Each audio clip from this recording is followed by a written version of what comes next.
Hello again. Punta na tayo sa example number 2 natin.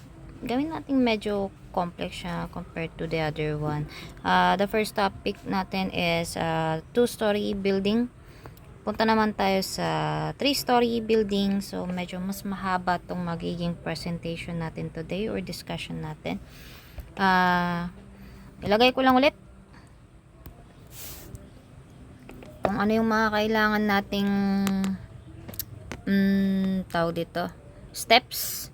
First one is column shear, okay, and then column moment, girder, girder shear, hindi pala, moment, next is girder shear, and then axial load in column. Okay. Pwede nyo rin naman makuha yung axial load in the girder pagka magsa-summation forces sa horizontal lang din naman kayo. Kita nyo rin naman dyan. Okay. So, let's start. Unahin natin, of course, sabi ko nga kanina, you will start from the topmost part of the building. So, yung pinakamataas na floor niya, and then pababa siya ng pababa. So, okay. So, let's start with the 10 kN horizontal loading. Okay. So, dito, makakakita kayo ng 1V, 2V, 1V. Okay. Kasi tatlo yan. Dalawang exterior, dalawang interior. Okay. So, sa third floor natin, 10 kN divided by 4. So, that is equal to ilan ba? Yan. Calculate natin since tayo ay engineer. Lahat kinakalcu. Ano? So, I mean, 2.5 kN. Therefore, V is 2.5 kN. And then, 2V is 5 kilonewton. Okay. So, isulat natin yan. Lagyan natin ng mga shear force dito. So, 2.5 kN. And then, this one is 5 kilonewton. This one is 2.5 kN. Ayan. Okay. So, next one will be finding or calculating for the column moment. Okay. So, all these floors, lahat ng columns niya na naka 4 meters siya. So, equally distributed yung kanyang height. Pero pagdating sa kanyang horizontal distance, 3 meters, 4 meters, 5 meters. Okay, take note of that. So, 2.5 times 2. Therefore, ang kanyang moment sa part na to ay 5 kilonewton meter. So, 5 kilonewton meter again dito. And then here, it will be 10 kN meter. Dito is 10 kilonewton meter. And then, another one, dito na naman, 5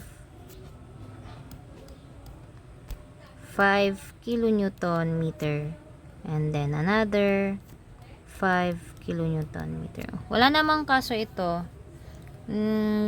basta nasusundan nyo yung process is kahit na ano pa man yung itsura ng magiging building nyo is masosolve nyo talaga siya. Okay, so next one, girder moment naman tayo. So hindi na ako magdo-drawing para medyo mas mabilis tayo.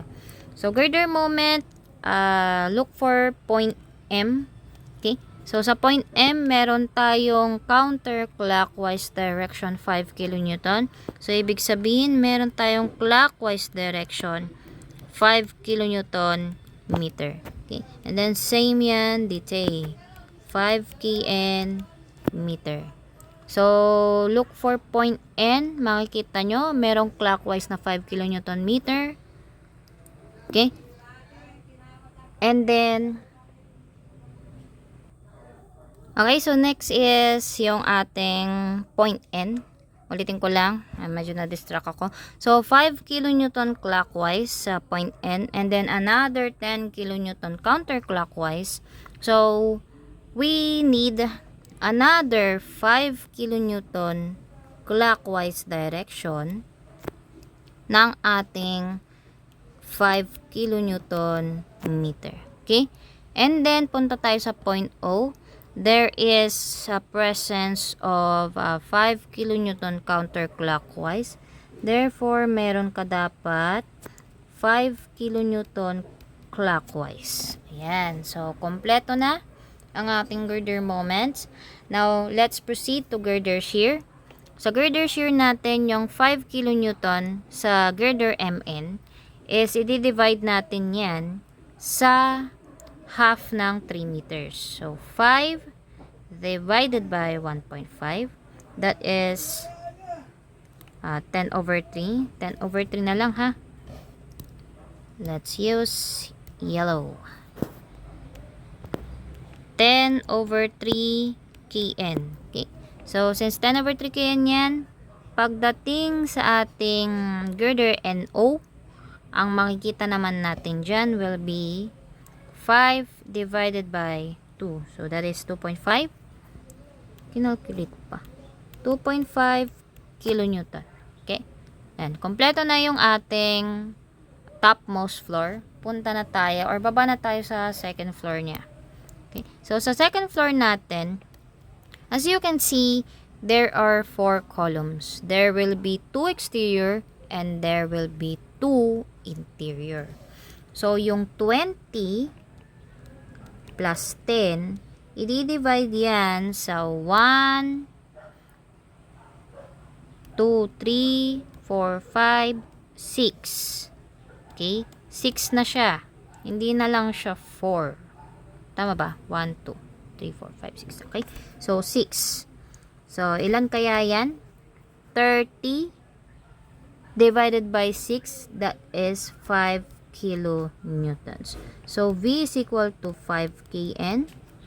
2V is equal to 10 kilonewton. As you can see, pataas ng pataas po yung values natin. Syempre, kasi pababa ng pababa tayo, palaki ng palaki yung kino-cover ng ating mga members. Okay? So, this one here is 5 kN. This one here is 10 kilonewton. This one here is 10 kilonewton also. And then this one here is 5 kilonewton. Ayan. Proceed to calculating for the column moment. This part is 5 times 2. That is 10 kilonewton meter. Of course, meron yan 10 kilonewton meter din dito. Next, pagdating dito, this will be 20 kN meter. Pagdating dyan, 20 kilonewton meter again. And then dito ulit. Dyan. Ayan.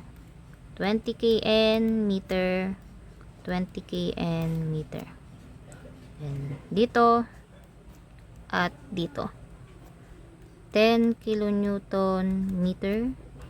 10 kilonewton meter. Ayan. Okay. So, kompleto na ang ating column moments sa ating second floor. Punta na tayo sa pagkuha ng girder moment at point I. So, analyzing point I, meron tayong counterclockwise na 5 kilonewtons and another counterclockwise na 10 kilonewtons. Therefore, you will have a clockwise direction na 15. Ay, hindi na kasya. Paano kaya to? Task ko na lang. 15 kN meter. And then another one here na 15 kN meter. Okay? So, clockwise again. Sa point J, clockwise 15 kilonewton meter. There is counterclockwise 10, counterclockwise 10, 20. So, ibig sabihin, kailangan pa ulit ng another clockwise 15 kilonewton meter. And then here, 15 kilonewton meter. Okay? So, point K, 15 kilonewton, clockwise direction, 5 kilonewton meter counterclockwise, 20 na counterclockwise ulit. So, that is 25. May 15 ka na. Meaning, you need to have another clockwise here na 10 kilonewton meter. And then, of course, meron ka ulit 10 kilonewton meter. For checking, i-check natin point L, clockwise 10 kilonewton, green 1, and then the orange 10 kilonewton counterclockwise. So, magsi-zero lang siya. That is correct. Okay? So, next will be girder shear. So, sa girder shear, ulitin na lang ulit natin na ang gagawin is 15 kilonewton divided by half ng 3. So, that is 1.5. Therefore, meron kang 10. You have here 10 kilonewton. Next one, 15. Wag na. Alam na natin yan. 15 divided by 2, that is 7.5 kN. Next, 10 divided by 2.5. Ayan. Hindi ko sure yan eh. Therefore, that is 4 kN. Wait lang, check lang natin sa aking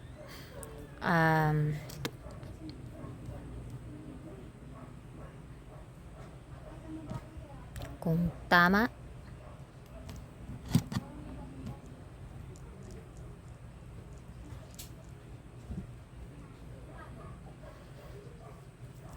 Okay. Yan, tama pa tayo. Okay, so next one. Since tapos na ang second floor, let's move further to the ground floor. Ang makikita natin dyan will be 30 kilonewton meter. 30 kilonewton.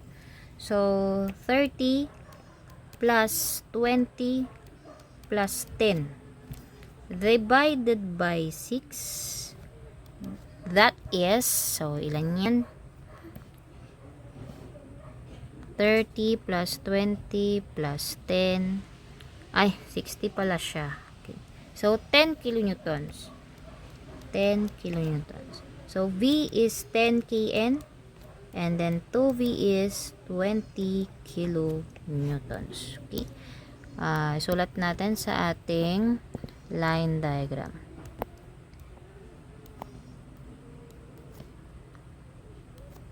This is 10 kN, 20 kN, 20 kN, 20 kN.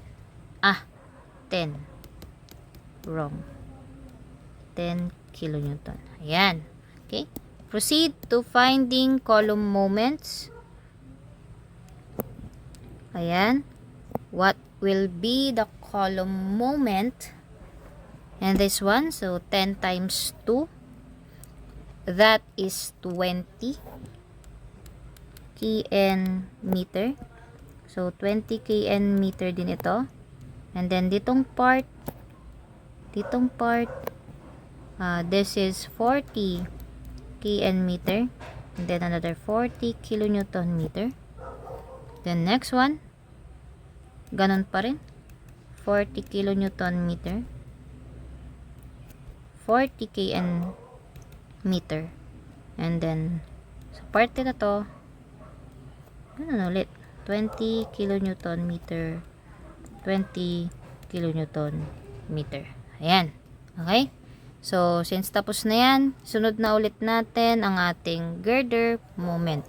At point E. So, sa point E, as you can see, meron kang 10 kilonewton counterclockwise and another 20 kilonewton counterclockwise. So, meron ka dapat 30 kN meter clockwise. So, ilagay din natin dito yan.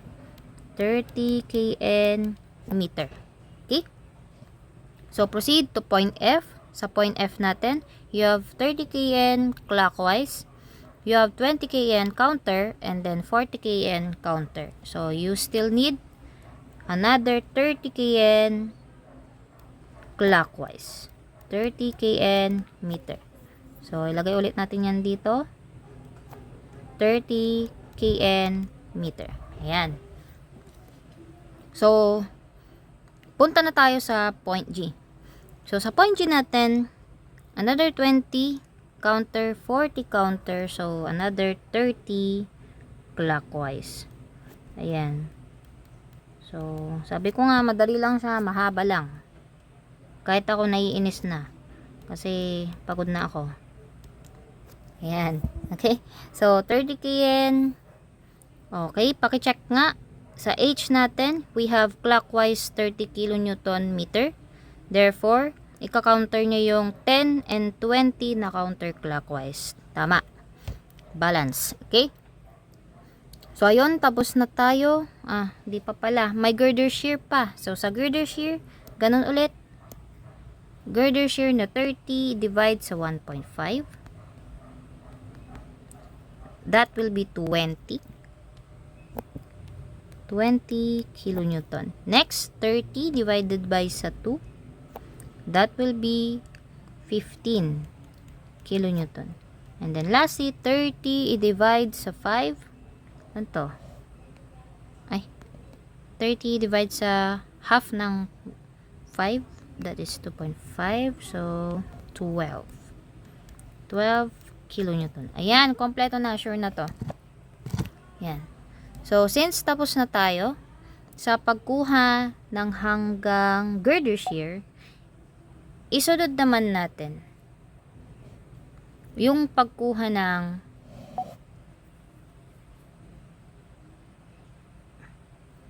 girder actual loads na. Okay? So, actual loads na tayo. So, sa pagkuha ng actual loads natin, kailangan lang ng mga sections. So, unahin natin sa sections na ito. Hindi ko alam kung kakasya, pero sana oo. This is 10.3. No, it's not 10.3. It's 10 over 3 kilonewton. So, ibig sabihin, you will have here F force at MI na lang. That is 10 over 3 kilonewton. Next. Ayan. This is M. This is I. So, meron tayong force IE. So, sa force IE, meron ka nakikitang 10 over 3 dito. Another, ano naman to? You see? Ayan, 10. Okay? So, meron kang 10 and then 10 over 3. Therefore, this one is 13.33 kilonewton. And then, proceed to the next one. So, half lang yan. Hati-hatiin nyo lang. In the section of this part, 1, 2, 3. Ayan, tama. Ayan. 10 over 3. 10 and then 20. Okay. So, M, I, E. And then, last part, this is the force member EA. Okay. So, that will be 10 over 3 plus 10 plus 20. That is 33.33 kilonewton. Okay. Next. Try naman natin different approach. Ganito naman gawin natin. Kayo bahala kung anong gusto nyo gawin. Ang hati ko naman will be ganito. Mas maganda ito. Kanina ang hati ko is ganyan. Ganito. And then, ganyan. Ngayon naman, ang gusto ko is pag ganito, pag ganon, pag ganyan. Okay? So, let's proceed.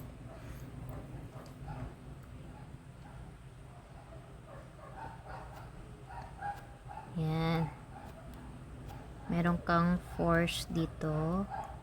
Another force there. And then dito na. Ilan naman yan? 2.5. 2.5. Merong pababang 10 over 3. What will be F MN? NJ. NJ by T. NJ. Ayan. So, may 10 over 3 ka at may 2.5 ka. 10 over 3 is 3.33 if I'm not mistaken. So, ibig sabihin, kailangan pataas ito. 0.833. Yan. Kilonewton. Okay. Next.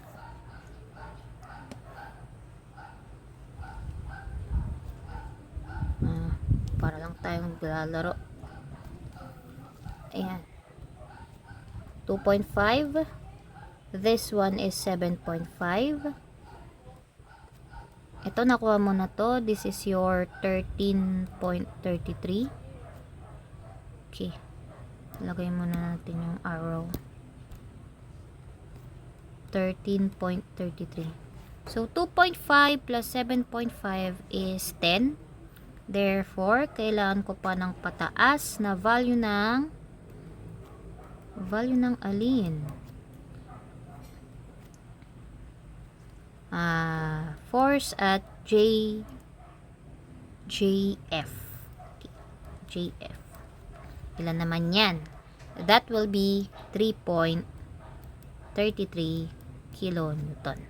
Yan. Next. Yung last part, pinakamababang part natin.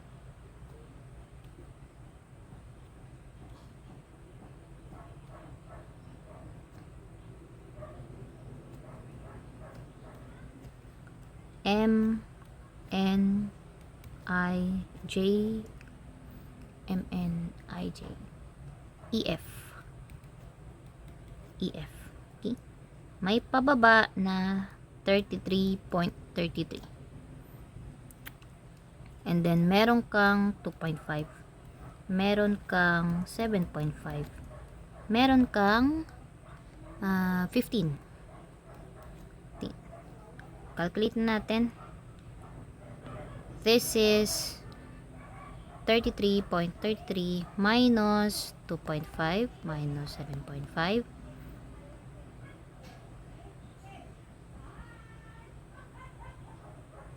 minus tapos 15. So 8.33 naman. Yan. This is pataas na force at member FB is equal to 8.33 kilonewton. Yan. Next. Pwede naman nating gawin na yung itong part na lang. Same lang din naman yung lalabas ito. Yan. And then this cut. Okay. So, ipakita natin itong cut na to.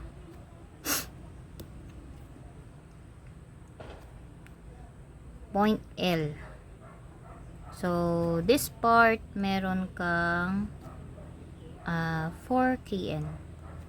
4.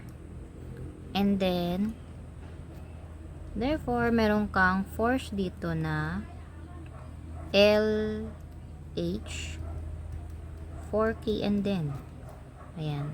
Kalitan ko lang kasi hindi kakasya yung iba. Next, yung part ng H naman. So, isa dyan. Isa dyan. Yan. 4. And then, meron tayong 12. This is point L. This is H. Oops. This is H. Meron kang point here na 16. Nako po. Pat siya.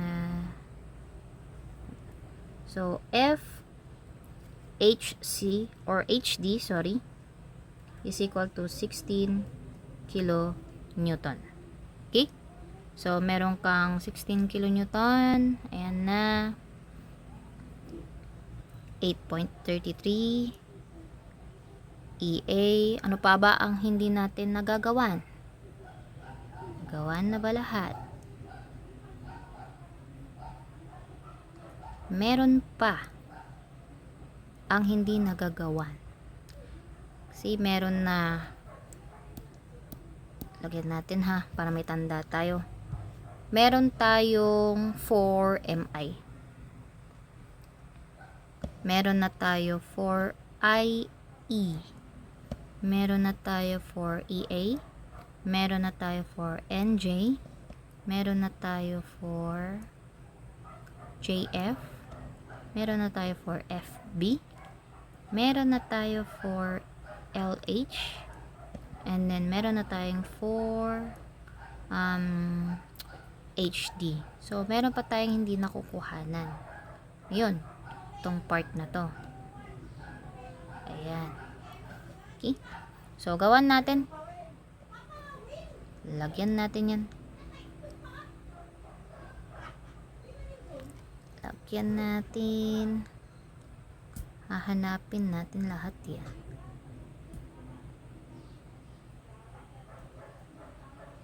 Okay. So, umpisahan na natin doon sa point O. Sa point O, ganun ulit. This is O. Meron kang 2.5. And then, you have here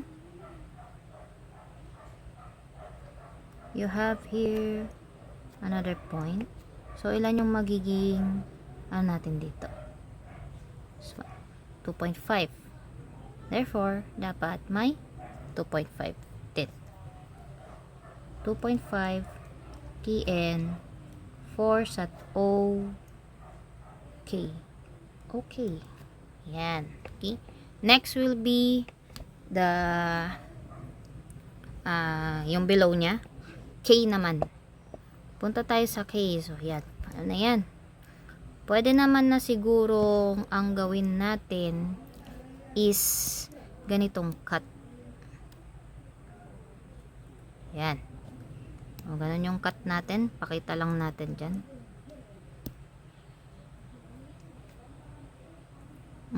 Paano ko siya i-drawing?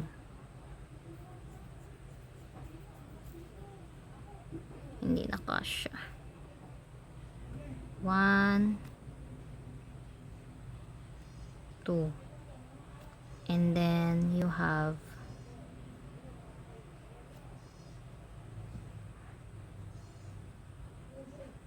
ganyan, tama ba? Hindi ko na visualize eh. Okay. So, ang nangyayari,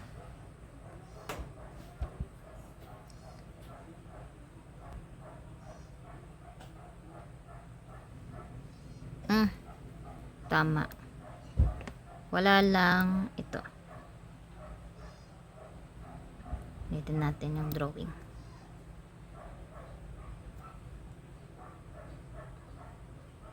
Ganyan siya. Yan. Okay. So, ilagay natin. Ilan ito? This is 4 kN. Natin sulat yung kN. Di na kasya. Lagay ko lang MNO IJK. And then, this is, ano yan? That is 13.33.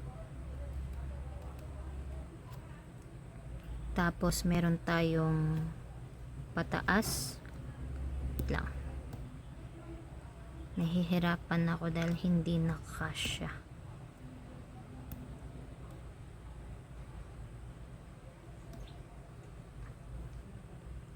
Try natin paliitin itong mga to.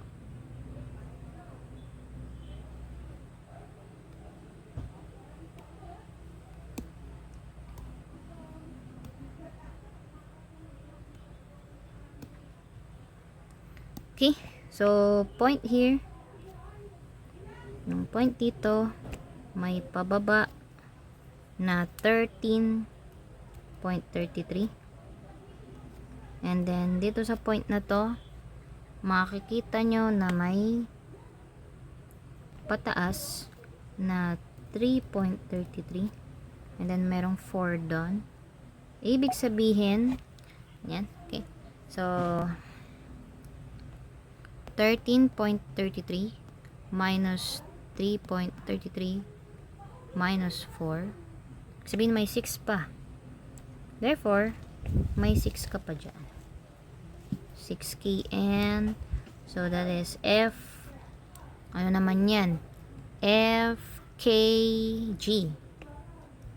FKG is 6 kN. And then, lastly, pinaka malaki sa lahat, ilalagay natin is this one.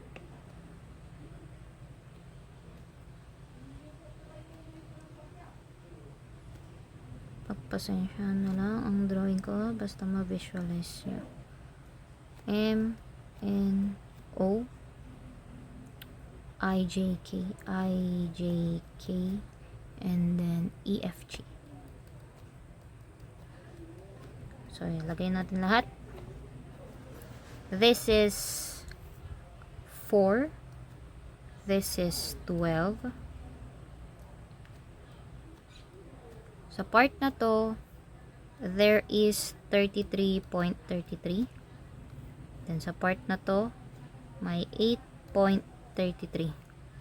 Therefore, ilan yung magiging nandito? Okay? So, isolve natin.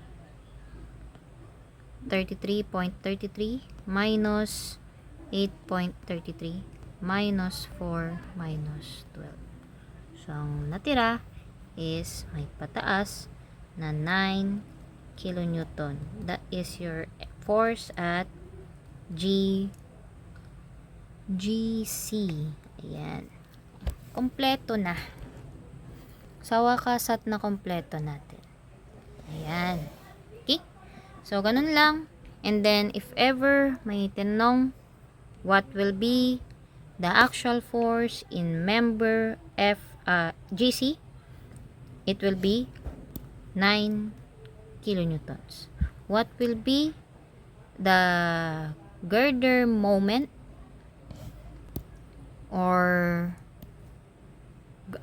girder moment at JK? Ano yung sasagot?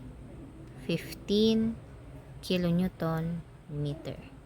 What will be the shear force in girder GH? It will be 12. What will be the shear force in column GC? It will be 20 kilonewton. So, ganun lang yung mga questions. So, kailangan nyo lang alamin nasan siya, alin siya, sino siya. Okay. Yun lamang. At thank you kung nakinig kayong mabuti at mag-aral kayo. Okay? Mag-upload ako ng seatwork nyo later sa ating 11 to 2 na klase. 11 na pala. So, i-send ko na rin siya doon. And then, you will solve it in a formatted coupon. So, dalawang question yun.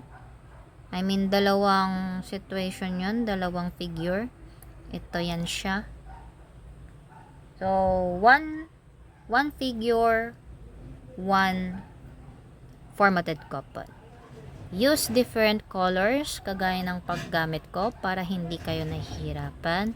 Deadline will be next meeting. Okay. Yun lamang po. Thank you. Goodbye.